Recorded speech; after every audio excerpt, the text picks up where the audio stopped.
Honorable Bisi Oyedele, a member of the Ogun State House of Assembly representing Ipokia Idiroko State Constituency, has marked his 1 year in office with the commissioning of various developmental projects across various wards under his representation.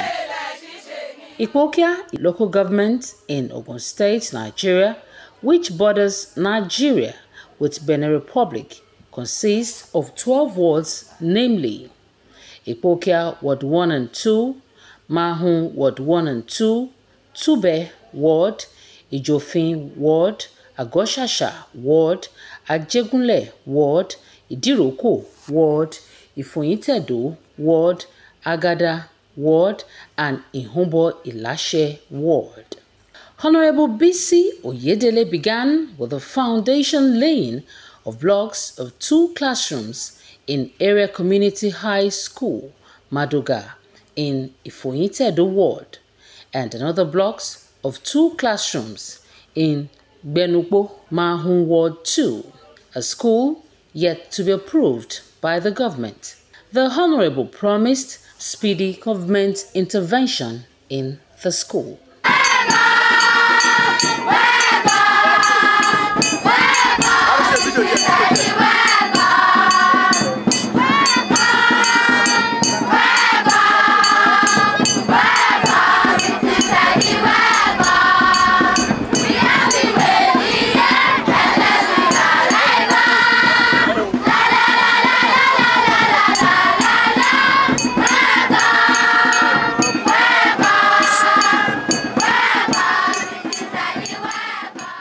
I am always moved and excited when I see students like you. Thank you, sir. This is supposed to be a community school, but by the grace of God, I am sure, by the grace of Almighty God, that government will take over this school.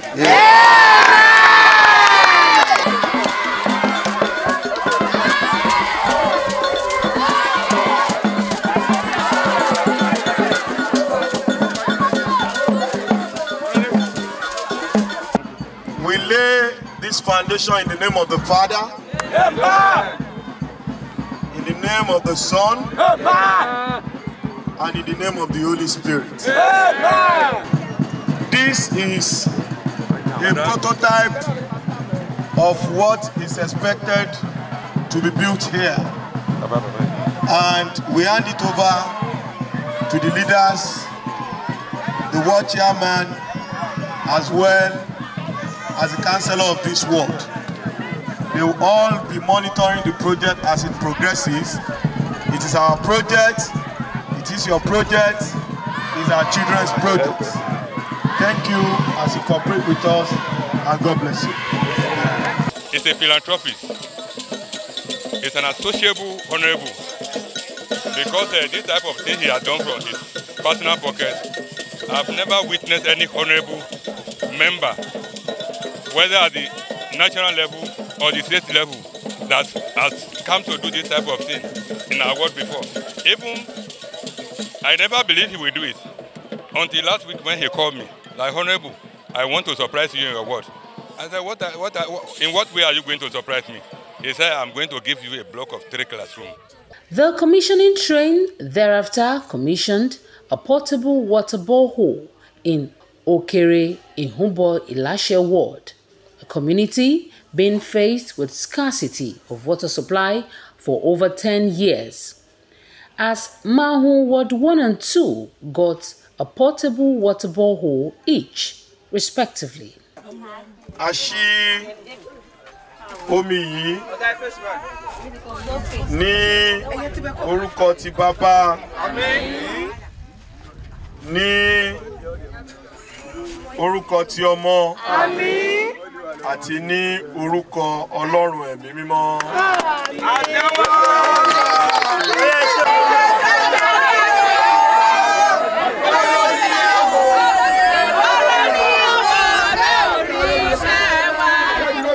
It is the project people has been expecting since, and we thank God during the election exercise, the community request this water project from the city side, which he made the promise then that when God answer him, that he obtained that office by his grace, he will fulfill the promise and brought that borehole to the community. Adúpẹ́ lọ́dọ̀ honorable wa, àlọ́ àbọ̀ wọn máa já sí ìrọ̀rùn, kò ní sún wọn ṣe pẹ̀lú ògo Ọlọ́run, wọn á ṣe púpọ̀ ọdún ní ayé. Omi náà a mọ rírì ẹ̀ lọ́dọ̀ wọn, kò ní sí ìdádúró fún mi yẹn ní pípọn, gbogbo ẹ̀ wọ́n máa lọ déédéé ni pẹ̀lú ògo Ọlọ́run. The potable water borehole project also gauged the happiness of the people of Igude Agada Ward, as the community could not but show their appreciation to the member representing them at the Ogun State House of Assembly, Hon Bisi Oyedele, for his humanitarian gesture towards the community. Ẹ jọ̀ọ́, ẹ jẹ́ ká fi ọwọ́ so ọwọ́ pọ̀, ká wá wá àwọn kan tá fẹ́ fi ṣe ìṣàkóso omi yìí nínú ìlú. Ẹ jẹ́ ká yan àwọn kan bó jẹ́ méjì mẹ́ta ká fi wọ́n ṣe ìṣàkóso omi yìí.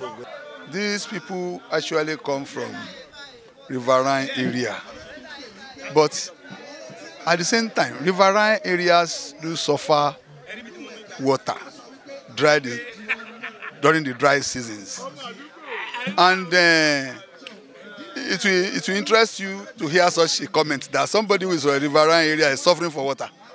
You know what that means? For bringing this to this community, honestly, it's a landscape development. And I want to thank the Honorable Chief representing us in Ipokia local government and its constituencies. We highly appreciate him for what he has done. This is the first time that we are witnessing a State House of Assembly member representing our constituency that is visible and available to people and executing projects, carrying everybody in the constituency along. Example is me, because he called me for project design and supervision of all the projects that he has facilitated. Hon Bisi Oyedele thereafter embarked on an inspection tour of ongoing projects, in other words, in his constituency. One of them is the revamping of a primary health care center in Ipokia Ward 2, another project with legislative representation.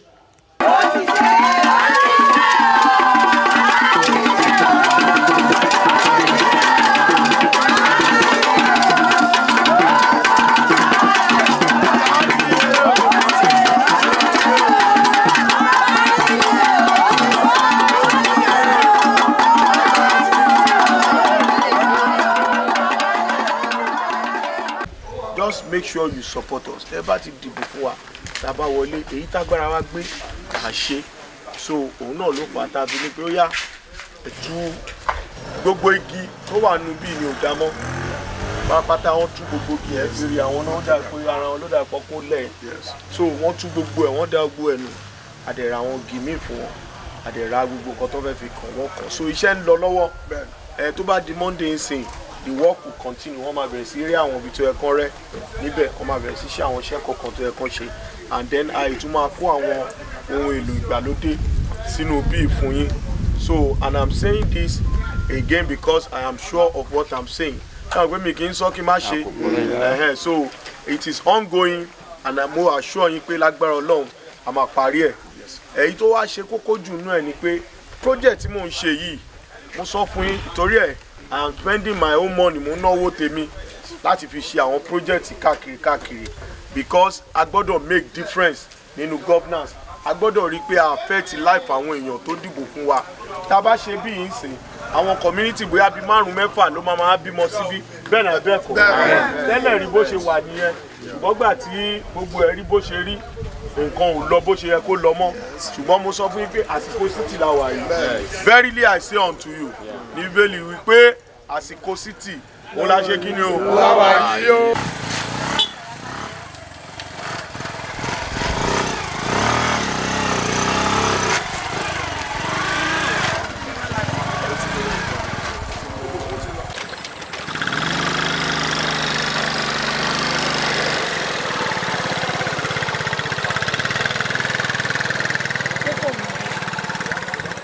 passion for this river so much. And we try our best as a community. Spend almost 8 million naira. If not, you cannot get to this place. And although it's not for us alone. Today, Ogun Man 2,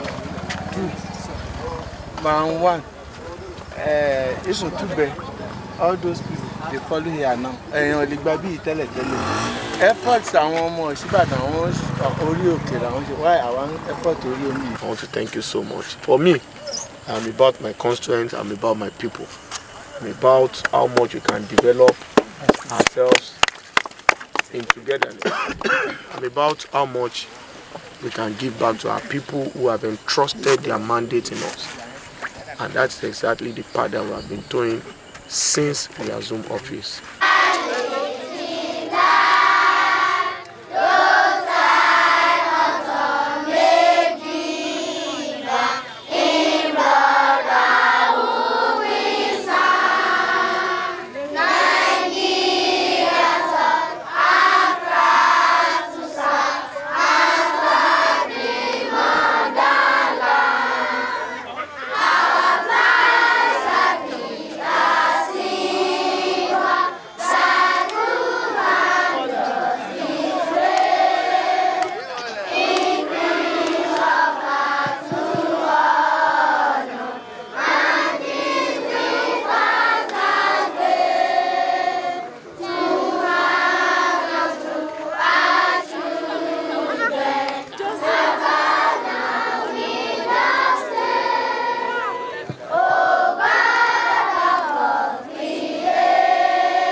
So now, láì fàrọ̀gùn, eléyìí tí a wà lórí ẹ̀ lọ́wọ́lọ́wọ́ báyìí, Agara wọ́ọ̀dù ní àwa yìí. Inú wọn dẹ̀ dùn, gẹ́gẹ́ bí ọ̀rọ̀ tí wọ́n ti sọ sílẹ̀ pé inú wọn dùn ní àbínú ìdùn sálága. Náà pé àwọn máa ṣe kíni táwọn bá dọ̀hún yẹn àwọn agbègbèsẹ̀ wọ́n dẹ̀ gbégbèsẹ̀ sí gbogbo wa. Inú wa dùn, inú Agada dùn, lágbára Ọlọ́run kò ní bàjẹ́ fún lórúkọ Jésù. I will pray that God will empower you to do more in Jesus' name. Amen. Empower you to do more in Jesus' name. Amen.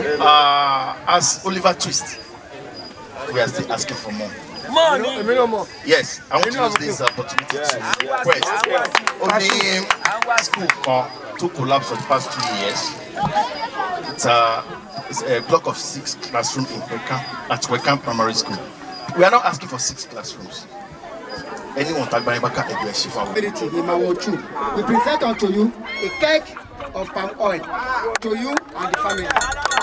Thank you very much. Thank you.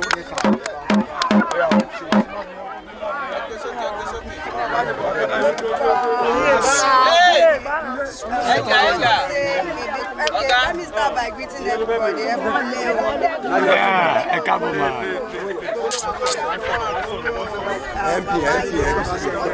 So connect more. So okay. For this gift, I want to say very big thank you. Thank you very much.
God for how much He has helped us, how much He has been with us from the beginning of our tenure in office till now.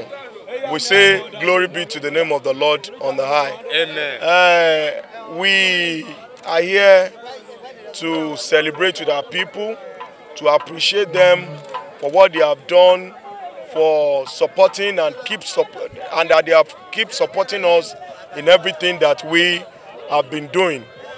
First of all, we feel like it is needful for us to have a project across the wards of Ipokia local government, so to mark our 1 year in office. And to that end, we have been able to facilitate water project to 3 of our 12 wards, and we have been able to lay foundations of a block of 2 classrooms in 2 different secondary schools, one in Mount 2 and the other and in Ipokia ward. Also, we have been able to commence the renovation of the Ipokia Maternity Center. We have been able to commence the renovation. The roof is being installed and everything is being done as we speak. So we give glory to God for that. Also, within that 1 year, we have been able to facilitate a block of 3 classrooms through Suburb to Ilashe.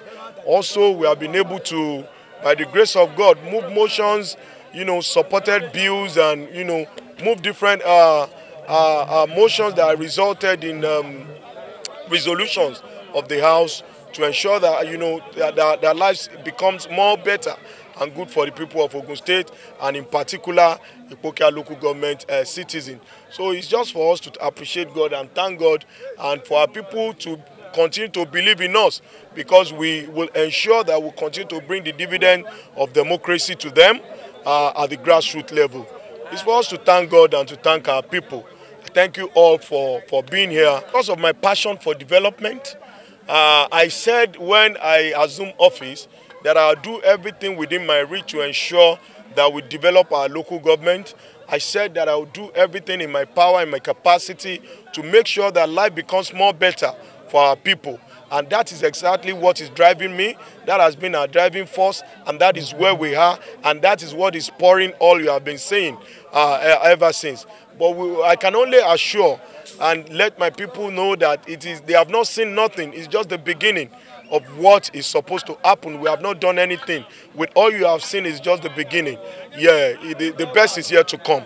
A football competition organized by Hon Bisi Oyedele involving 12 teams from various wards had its final match to climax and forestall love and hope amongst youth of Ipokia and Idiroko State Constituency. Ajegunle FC defeated Agada Ward FC with 2 goals scored by Adebari Kamal and additional Ridwan to win the competition.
tó ń bá ti parí yẹn àwọn slate tí atẹ́gùn àtàrà fọ́ ní onírò àgùdẹ pé that will be the next leg tó máa gbé so èèyàn tó ti ń ṣe yẹn is enough torí head kó lè wà ní ara sí wa irú onírò yẹn tó ń bá fẹ́ lọ sí another health center ní Ipokia 7 miles ni lóru tí ọmọ bá mú aláboyún ńkọ́ àti danger òru ńkọ́ so tó bá dẹ̀ jẹ́ ìwọ̀nbọ̀ náà wọ́n fẹ́ lọ 7 miles náà ni So nǹkan tí Bisi Oyedele-Citiside ń ṣe nǹkan tó wù ní lórí ni. What he's doing currently is portraying him the kind of representative he is. He has been doing wonderfully well since he has been elected. His project has cut across the whole of the local government. The one he's doing here today, you can see it. He's not even doing it in his name. He's doing it in the name of the Obas in the local government. That is to show you he's giving us a well-deserved representation. The election presenting the great news, check 100,000 naira, second now, to the representative of Mount Ogun. Thank you very much. This goes to Agada Ward. Congratulations. Beautiful one.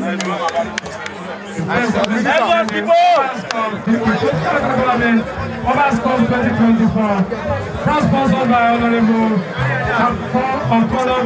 Bisi Oyedele-Citiside, represented by the Oba of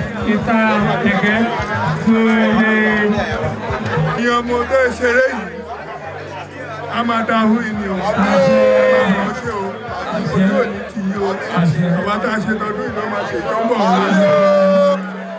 àníríkù ànírárùn o àṣetẹ́pẹ́pẹ́ Citiside ọ̀pọ̀lọpọ̀ ògbéjáde dáadáa o ọlọ́wà ní màá rẹ̀ lọ́wọ́ ọkọ̀ bá jẹ́ pé ọdún lọ ọdún lọ oyè ọlọ́wọ́ bá jẹ́ ẹgbẹ́ jápàdé fún kábíyèsí.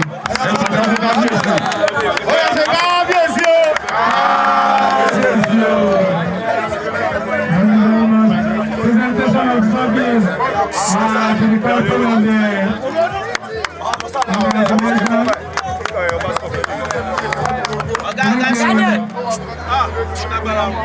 congratulations.